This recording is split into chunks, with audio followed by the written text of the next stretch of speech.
J'aimerais d'abord vous souhaiter les meilleurs vœux dans le Seigneur. Je crois que ce n'est pas juste une formule, parce que ces vœux sont portés par un plus grand, par le Très-Haut, par le Dieu que nous adorons, que nous aimons. Et j'ose croire que les vœux que nous faisons, quand nous les faisons dans le Seigneur, ont une portée beaucoup plus importante, que parfois nous ignorons même. Alors c'est vrai que parfois ces vœux peuvent être démentis par les événements de la vie. Nous avons mentionné l'incendie du foyer. Et on pourrait soi-même en trouver dans sa vie personnelle, mais nous savons aussi que Dieu a la capacité de changer le mal en bien. Que des fois, des circonstances apparemment contraires et difficiles, le Seigneur peut les tourner en bien. Nous tournons une page, celle de l'ancienne année, et sur cette page, nous n'avons plus de prise. C'est du passé, il est derrière nous. Bien entendu, il peut avoir encore des conséquences sur le présent. Et c'est surtout le présent où nous pouvons avoir une prise, ou en tout cas, nous pouvons encore la vivre avec le Seigneur et dans ses perspectives à lui. La chose qui est certaine, ce sont les promesses du Seigneur et sa promesse de nous accompagner tous les jours jusqu'à la fin des temps. Cela est un sujet d'encouragement et un baume pour nous, parce que nous ne sommes pas seuls, nous ne sommes pas orphelins, mais le Seigneur est là, quoi que soient les temps que nous traverserons.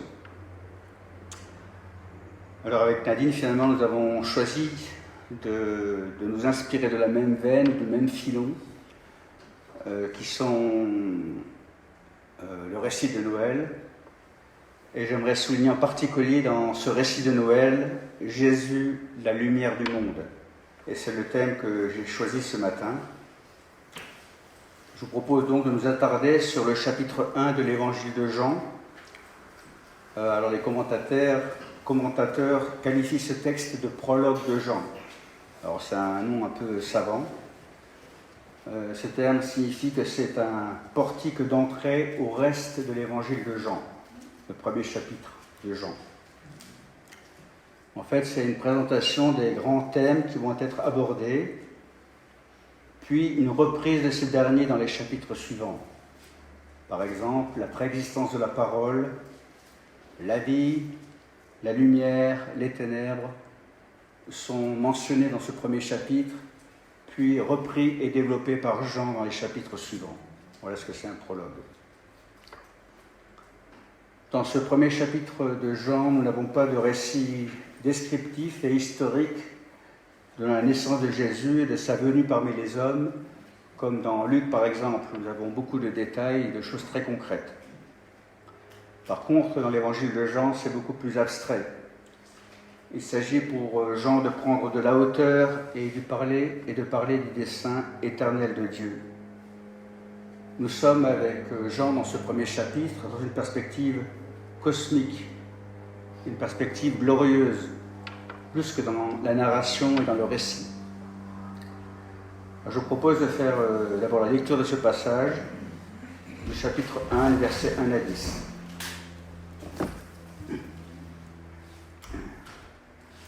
Au commencement de toutes choses, la parole existait déjà. Celui qui est la parole était avec Dieu et il était Dieu. Il était donc avec Dieu au commencement. Dieu a fait toutes choses par lui, rien n'a été fait sans lui. Ce qui a été fait avait la vie en lui. Cette vie était la lumière des hommes. La lumière brille dans l'obscurité, mais l'obscurité ne l'a pas reçue. Dieu envoya son messager, un homme appelé Jean. Il vint comme témoin pour rendre témoignage à la lumière, afin que tous croient grâce à lui. Il n'était pas lui-même la lumière, mais il devait rendre témoignage à la lumière. Cette lumière était la seule lumière véritable, celle qui vient dans le monde et qui éclaire tous les hommes. Ce thème de la lumière est très important, je dirais presque concrètement, parce que nous vivons des jours très courts où il y a peu de lumière naturelle, et nous sommes toujours en train d'allumer la lumière. Le matin, on se lève, on allume la lumière, et En fin de journée, voilà de nouveau qu'on l'allume. Et dès qu'on bricole n'importe quoi, il nous faut de la lumière. Sans lumière, finalement, nous ne pouvons pas vivre. Et nous le percevons de manière plus précise et plus concrète dans ces jours-ci. Au commencement de toutes choses, la parole existait déjà. Celui qui est la parole était avec Dieu et il était Dieu. Nous savons que la parole exprime nos pensées, elle nous permet de formuler des concepts, elle nous permet d'échanger, de dialoguer, d'entrer en relation avec l'autre. Et ici, la parole est personnifiée par Jésus, Fils de Dieu le Père, et qui a œuvré dès la création du monde. Il était là au tout début. Paul résume cette pensée dans Colossiens au chapitre 1, les versets 16 et 17. Le Fils est l'image visible du Dieu invisible. Il est le Fils premier-né, supérieur à tout ce qui a été créé. Car c'est par lui que Dieu a tout créé, dans les cieux et sur la terre, ce qui est visible et ce qui est invisible, puissance spirituelle, domination, autorité et pouvoir. Quel Jésus! C'est un Jésus glorieux, un Jésus incomparable et qui s'est dépouillé volontairement de ses attributs divins pour vivre parmi les hommes. Pour vivre parmi les hommes comme nous, excepté le péché, bien entendu. Mais il a fait ce trajet vertigineux du ciel à la terre pour nous rejoindre et par amour pour tous les hommes. Et il s'est dépouillé volontairement de ses attributs. Il n'a pas subi, ça n'a pas été quelque chose de passif, mais il a décidé volontairement de renoncer à ses attributs. Il est la vie et la lumière du monde. Alors je propose que nous posions la question, qu'est-ce que cela signifie très exactement pour nous? Il est la vie et la lumière du monde.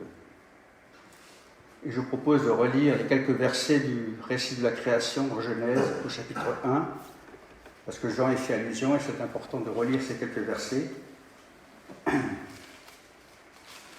qui nous parlent aussi de la lumière. Au commencement, Dieu créa le ciel et la terre.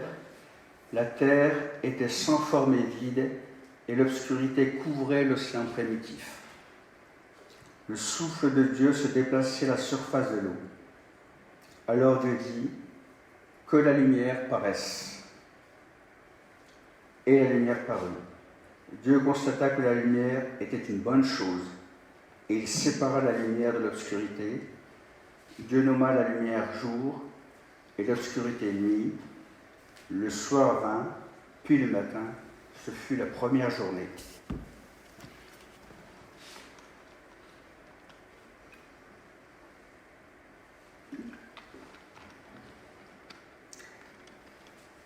Alors, tout de suite après la création du ciel et de la terre, où, en fait, ça dépend des traductions, mais parfois c'est un acte continu de création,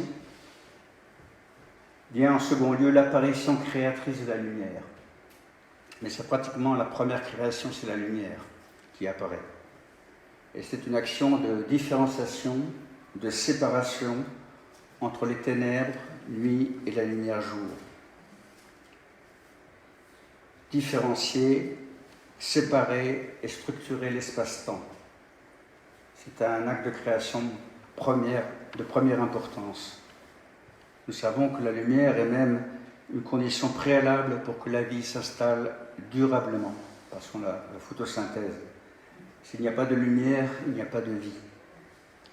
Le monde créé par Dieu le Père et Saint-Esprit, Fils et Saint-Esprit est magnifique dans sa diversité, dans sa beauté et sa richesse à l'égard de tous les humains.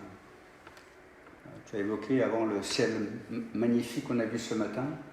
On parle du peintre du ciel.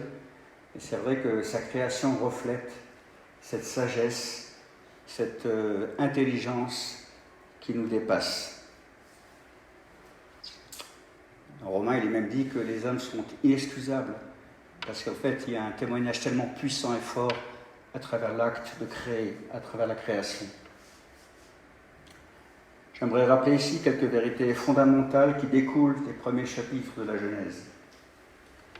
Le monde visible reflète la beauté et la prodigieuse intelligence et sagesse du Créateur. Et nous en sommes les spectateurs continuellement. L'homme et la femme portent en eux l'image de Dieu. Même si cette image est parfois amoindrie, abîmée par le péché, fondamentalement l'homme et la femme portent en eux l'image de Dieu. Leur liberté inaliénable fonde leur responsabilité. Cette liberté qui s'est manifestée de manière tragique dans le choix d'Adam et d'Ève. Ils ont pour mandat de cultiver le jardin, c'est-à-dire de prendre soin de notre planète. Prendre soin de sa planète. Nous voyons également là combien le péché a abîmé ou défiguré la planète. Souvent pour des enjeux égoïstes, des enjeux qui n'en valent pas le coup. Le don de la vie est un bien commun à toute l'humanité, le don de la vie. Mais nous savons tous comment ça s'est passé et l'irruption du péché dans le monde qui a eu finalement des effets dévastateurs sur les relations humaines et la société en général. Le monde créé par le Seigneur était beau et bon. Et malheureusement, il y a eu le péché. Et cette rupture avec le Créateur, la transgression des grandes lois de la vie a suscité de l'injustice et tellement de souffrance. Aussi, on a eu dans ce poème un aperçu finalement de ces injustices, souvent subies, parfois conséquences du péché, en tout cas qui sont dures à vivre. Dans ces quelques versets que nous avons lus, nous voyons que Jésus a fait le monde et ne l'a jamais quitté.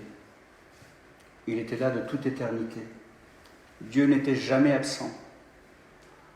À tort, nous pensons que Jésus s'est manifesté lors de l'incarnation, mais il était là bien avant. Dès la création du monde, il était là. Il n'était pas absent, il était présent. Avant sa deuxième venue, et là on parle d'incarnation ou de Jésus parmi les hommes, il venait déjà donnant à tous vie et lumière. Il est la lumière des hommes. Donc aucune personne n'est plongée dans l'obscurité complète. Ça vous est sans doute arrivé en dialoguant avec quelqu'un ou en rendant témoignage ou de constater qu'il y a comme une parcelle de lumière déjà qui agit dans le cœur. Comme s'il y avait une quête ou en tout cas un questionnement chez ces personnes.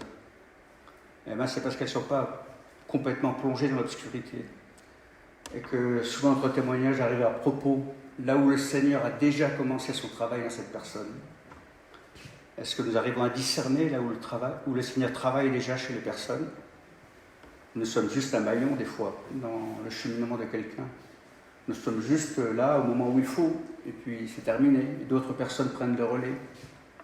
Mais Jésus est la lumière des hommes, et il a déjà éclairé le cœur, souvent sans que nous en apercevions.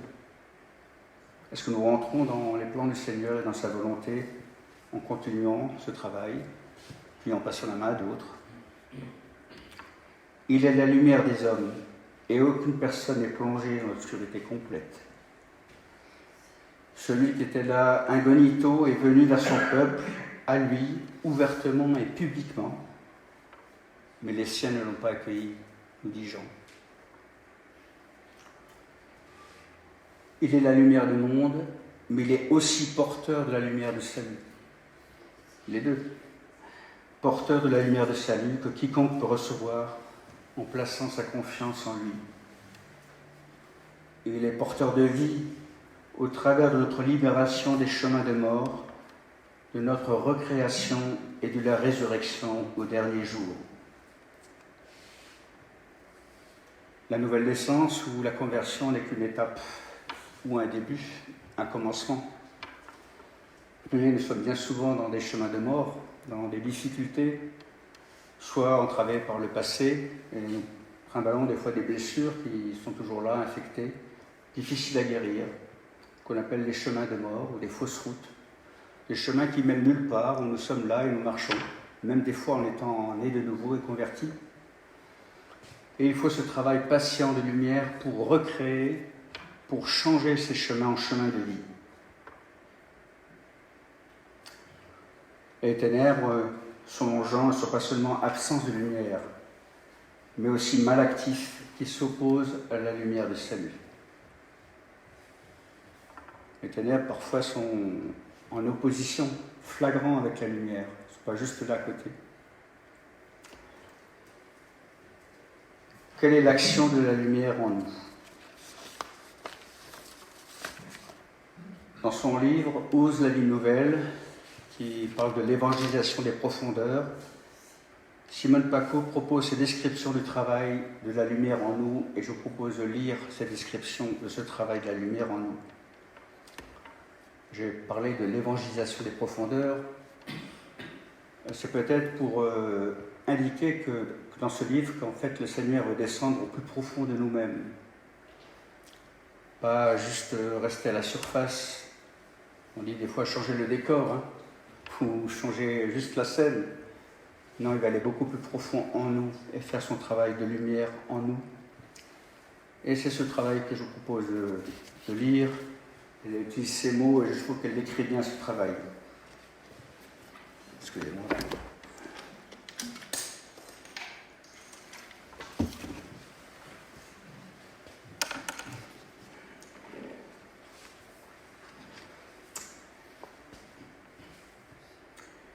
La lumière, lui, dans les ténèbres. Alors on est dans le thème. Hein. La présence de Dieu est amour et vérité. Lumière. Il importe donc d'apprendre à vivre ce mouvement intérieur qui consiste à laisser la lumière de l'esprit éclairer la réalité émotionnelle, enfouie ou virulente. Le Christ guérit l'être humain de ses aveuglements. Il lui apprend à avoir un œil saint sur lui-même, à ne pas se faire trop d'illusions parfois. Il dévoile peu à peu ce qui demeure caché, mais qui s'est peut-être infecté et doit être assaini, soigné, sous peine de devenir dévastateur. Ailleurs, elle parle de peur déplacée, ou elle dit de haine errante. Vous savez, ces peurs qui, des fois, nous habitent sans justification, ou des fois du ressentiment qui est dans notre cœur, et on ne peut même pas mettre une personne derrière. C'est juste des choses qui sont là, enfouies en nous. L'une ne saurait avoir peur du regard de Dieu. Il est réconfortant, assure chacun d'une possible issue de vie, n'est scandalisé par aucune des directions de mort qui ont pu être prises, vient à l'aide de celui qui peine là où il en est. La lumière qu'apporte le Christ est chaleureuse, douce, elle ne détruit pas. Elle luit dans les ténèbres et les ténèbres ne peuvent l'atteindre. Le Christ, le Verbe est la lumière véritable qui éclaire tout homme, toute femme. Dès que la lumière entre dans cette zone d'ombre qui caractérise les émotions enfouies, elle l'éclaire comme un rayon de soleil bienfaisant qui pénétrerait dans une grotte obscure. Dans cette présence lumineuse et aimante, chacun va peu à peu, sans rien forcer, amener au dévoilement de ce qui demeurait inconnu de soi. L'émotion va pouvoir émerger et être mise en mots. Quiconque prend le temps d'expérimenter ainsi ce premier temps de dévoilement des émotions pose un acte de vie qui va permettre d'entrer dans une respiration, une circulation vivifiante, de sortir du verrouillage, de l'ignorance, de ce qui se passe en soi.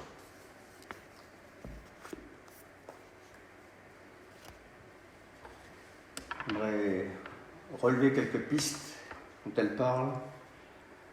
Elle dit que cette lumière bienfaisante, douce et guérissante, bienfaisante, douce et guérissante. Et nous exposer à sa présence contribue à nous réformer et à changer notre regard sur nous-mêmes principalement, ce qui est déjà très important, et peut-être notre regard sur les autres. Par contre, c'est toujours à nous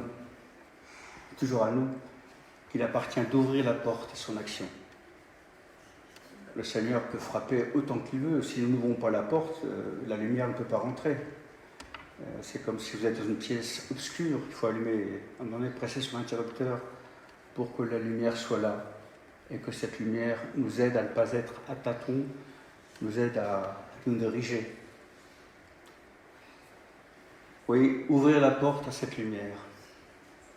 Ouvrir la porte des pièces qui sont en nous et dans lesquelles nous n'éclairons pas, où nous ne souhaitons pas que sa lumière pénètre. Laisser aussi cette lumière avancer à notre rythme. Éclairer aussi des fois les souffrances insupportables, nos regrets, nos déceptions, nos désillusions, et chacun peut en faire une liste. Alors pour soi-même des fois, mais aussi pour les autres, des fois dans des situations où nous voyons un tel gâchis, un tel désastre. Le Seigneur veut éclairer ça. Il veut que sa lumière douce et guérissante intervienne et permette une perspective d'issue, une perspective de sortie de crise, que cette lumière soit une lumière qui apporte le réconfort et qui permette de voir clair. Notre collaboration est indispensable à son action régénératrice, à son courant de vie.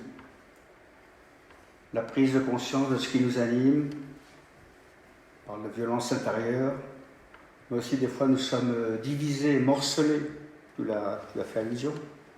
Nous ne sommes pas des fois au meilleur de nous-mêmes et nous sommes des fois balancés entre plusieurs choses. Nous avons du mal à être un et rassemblés devant le Seigneur. Ou bien nous sommes dans la plainte, quand nous voyons des fois par où nous passons, ou les difficultés qui sont devant nous. Mais sa lumière permet de prendre conscience de cela en nous. Et c'est le tout premier pas vers la guérison qui prend du temps. J'avais presque envie que l'on rechante ce chant en son temps. Alors on ne va peut-être pas le rechanter, mais c'est un chant qui souligne le temps du Seigneur, qui n'est souvent pas le nôtre, le rythme du Seigneur, qui n'est souvent pas le nôtre non plus. Ces choses-là, pour être éclairées par sa lumière, cela prend du temps. Cela ne se fait pas du jour au lendemain. Cela demande souvent des brisements et des renoncements. J'aimerais aussi dire que c'est souvent une minorité de personnes qui accueillent cette lumière. Il est dit, cependant, certains l'ont reçu et ont cru en lui. Il n'est pas dit, la majorité ont reçu cette lumière et ont ouvert leur cœur. Certains l'ont reçu et ont cru en lui. Pourquoi si peu de personnes? Pourquoi pas lui? Pourquoi pas elle?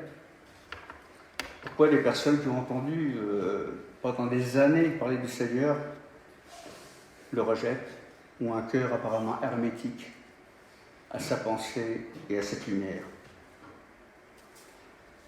Il n'y a pas de réponse.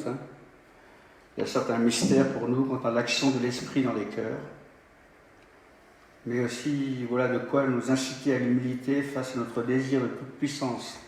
Parce que des fois, nous aimerions même forcer les choses, ou même convaincre la personne qui est en face de nous.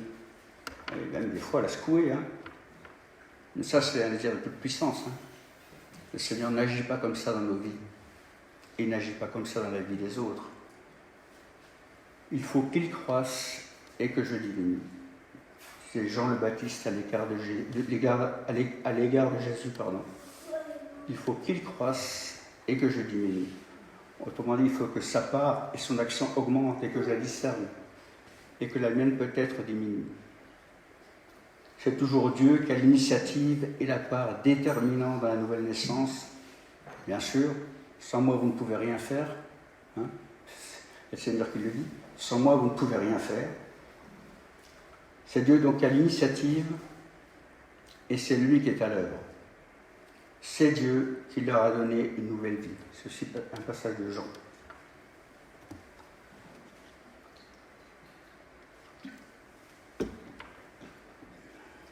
Cette lumière était la seule lumière véritable et elle éclaire tous les hommes de toute race et de toute condition. Cette lumière nous révèle qui est Dieu le Père, l'identité du Père. Si Jésus n'était pas là, impossible de connaître le Père. C'est Jésus qui nous révèle le cœur du Père et qui il est. Et à travers sa vie parmi les hommes, à travers ses réactions, son caractère, sa manière d'aborder les personnes, nous voyons qui est Dieu. C'est présomptueux, nous discernons un peu qui Dieu est et sa nature.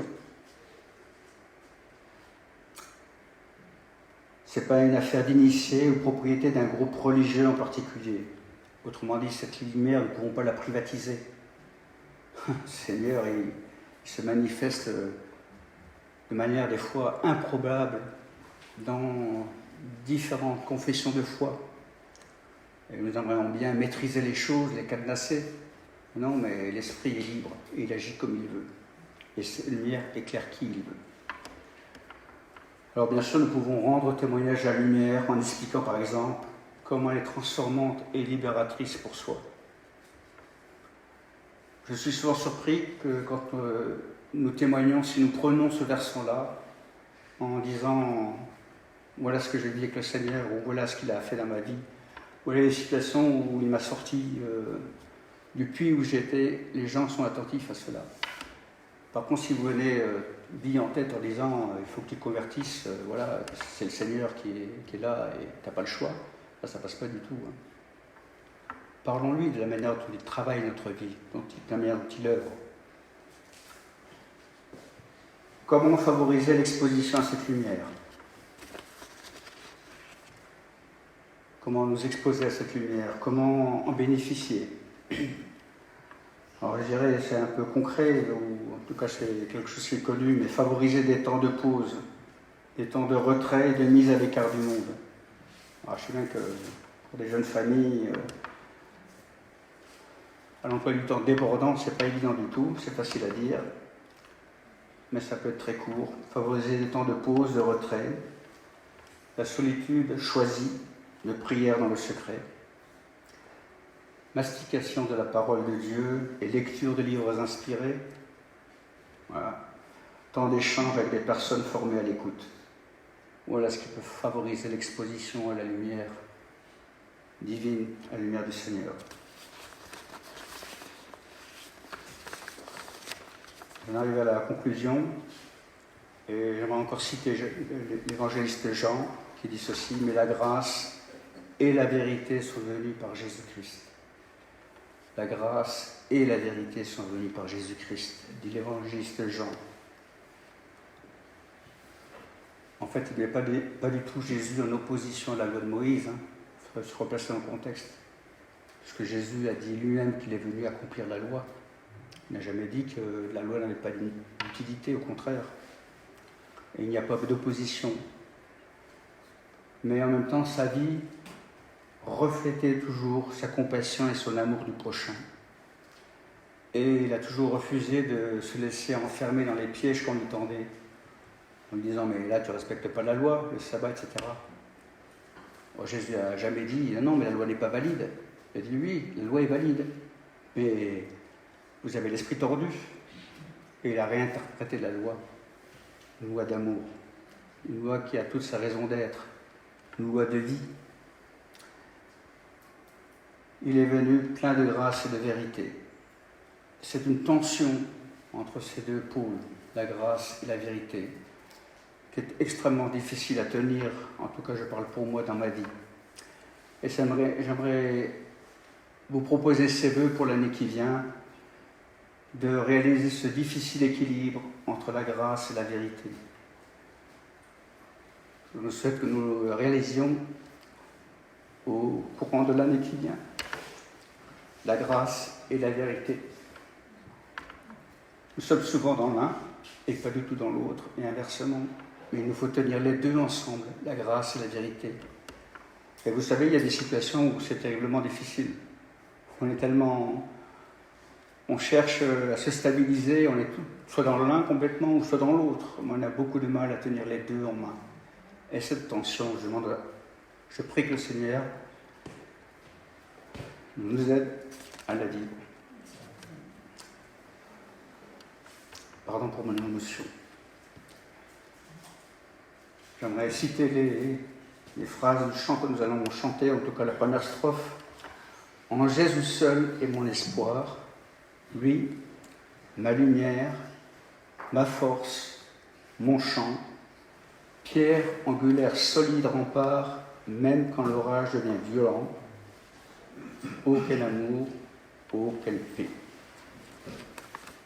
On peut conclure par la prière.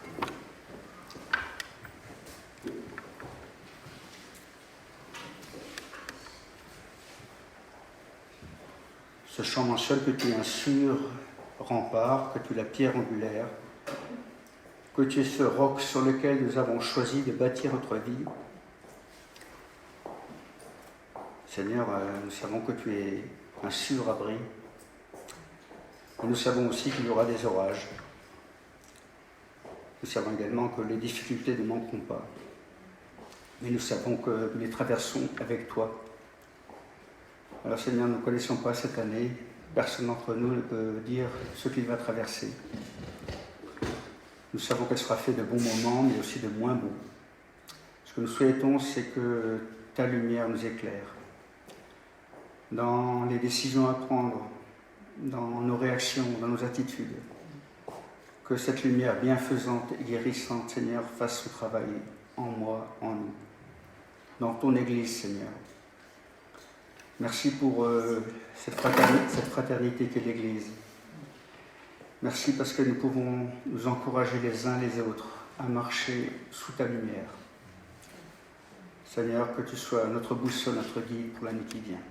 Amen.